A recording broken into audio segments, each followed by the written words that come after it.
Hi guys, I hope you're all doing great. In this tutorial I will show you how to create image using Gemini.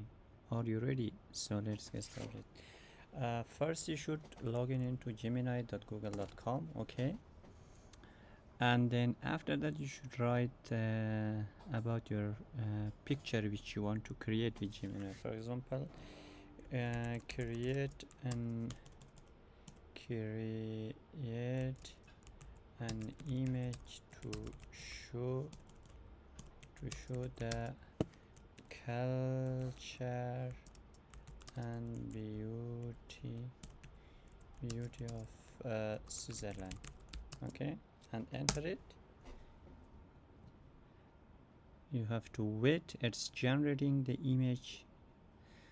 And yeah, you can generate image with Gemini for free. You don't have to pay for that. As you can see, it looks amazing.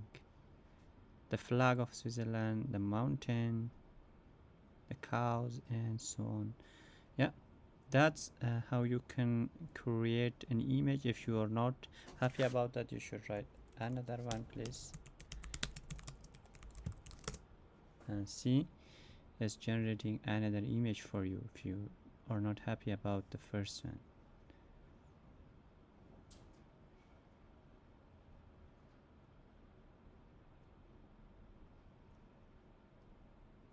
See, more beautiful. Yeah, that's how you can create image with Gemini for free.